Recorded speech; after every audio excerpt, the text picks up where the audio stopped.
Student, today we are going to learn English grammar.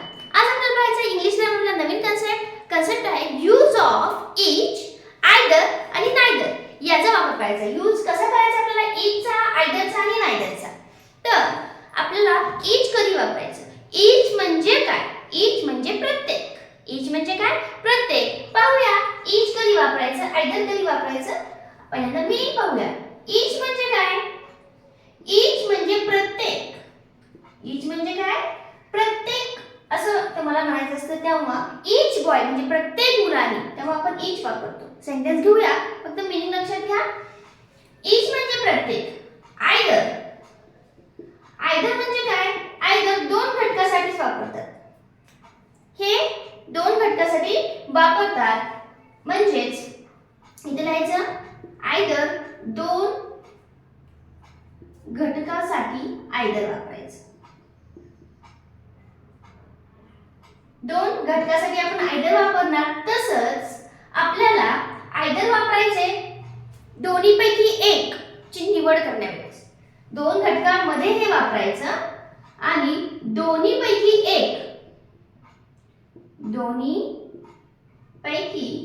एक याच्यासाठी आपण either वापरतो. मग neither आपल्याला वापरायचे त्याचा मीनिंग होते neither म्हणजे दोन्हीपैकी एकही नाही. दोन्हीपैकी एकही नाही. ओके, पहा each म्हणजे प्रत्येक, either म्हणजे दोन्हीपैकी एक आणि दोन घटकासाठीच वापरतात आणि neither दोन्हीपैकी म्हणजे दोन्हीपैकी एकही नाही. neither शी nor ही दोन्हीपैकी कोणीच नाही अशासाठी आपण neither वापरतो. हे झालं त्याचा छोटासा. दोन घटकासाठीच वापरतो आपण हे लक्षात घ्या. आणि eitherचा अर्थ दोन्हीपैकी एक निवड करायची आपल्याला, हे नाही तर तो. neither दोन्हीपैकी एकही नाही हा याचा अर्थ झाला. आता आपण सेंटेन्स मध्ये आपण कसं यूज करायचं वन बाय वन पाहूया. each म्हणजे काय? प्रत्येक. आता each चं सेंटेन्स घेऊया. we know each other. आणि each, either, neither यांना डिस्ट्रीब्युटिव्ह प्रोनाउन सुद्धा म्हणतात. ओके, यांना डिस्ट्रीब्युटिव्ह प्रोनाउन सुद्धा म्हणतात. पहा आता we know each other म्हणजे काय म्हणतात? each other आहे. we know each other म्हणजे खूप इथं आहे दोघ जण आहेत. I know म्हणजे कोणीतरी आपल्याला ओळख करून देते त्यावेळेस आपण आम्ही ओळखतो ह्यांना. यावेळेस आपण विचार असा वापर करू शकतो. we know each other. Next, each of the boys. आता इथे आपण मात्र वेगळा अर्थ होतो. each of the boys get a prize. प्रत्येक मुलाला प्राइज भेटले या अर्थाने इथे वापरला.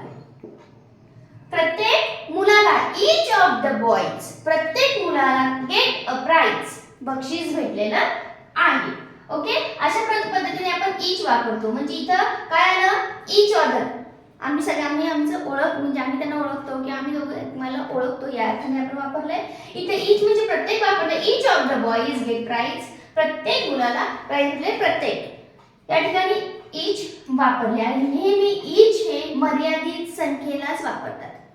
each काय करतात? मर्यादित. नेहमी मर्यादित संख्या बरोबरच each वापरतात. म्हणजे बॉईज काहीतरी नंबर आहेत त्या बॉईजचे तेवढ्यांसाठीच each वापरतात. ओके, आता बघूया either.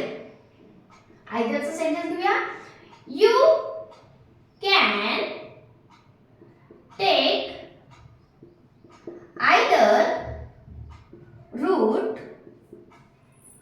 to get the park.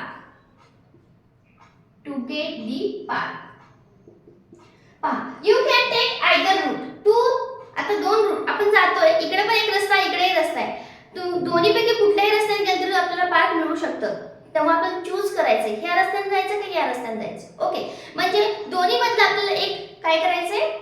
एकाची चॉईस करायची किंवा एकाची निवड करायची. तेव्हा तुम्ही either पहा, you can take either route. तू दोन्हीपैकी कुठला रस्ता घेऊ शकतो?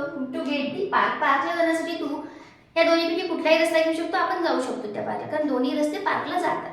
या अर्थाने इथं either वापरलेलं आहे. ओके, अजून नेक्स्ट सेंटेन्स आता बघूया. नेक्स्ट, either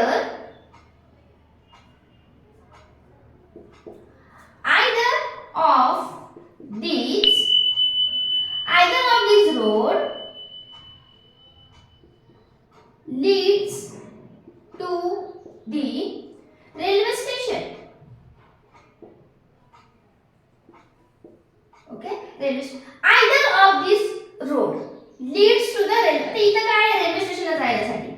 इथे काय वापरलं पार्कला जाण्यासाठी. आपण इथे मिडलला वापरलं इथे पहिल्यांदा वापरलं तरी चालतं. Either of this road leads to the railway station. हे नाही तर हा सुद्धा रस्ता रेल्वे स्टेशनला जातो.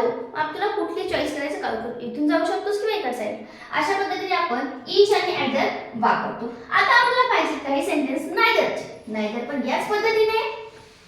मग नायदर कधी वापरायचं सांगितले मी आपल्याला नकार दर्शवायचा. दोन्ही पण नाही चांगलं दोन्ही पण नको असं म्हणायचं आपण नायदर वापरतो. सेंटेन्स घेऊया. Neither team won. Neither team won. It was a tie. दोन्ही टीम जिंकलेल्या नाहीये. Neither team win. एकही टीम जिंकलेली नाही किंवा दोन्ही टीम जिंकले एकही असं म्हणू शकतो. दोघांमध्ये मॅच असतात त्यापैकी दोघे जिंकले नाहीत म्हणजे काय झालंय टाय झालाय.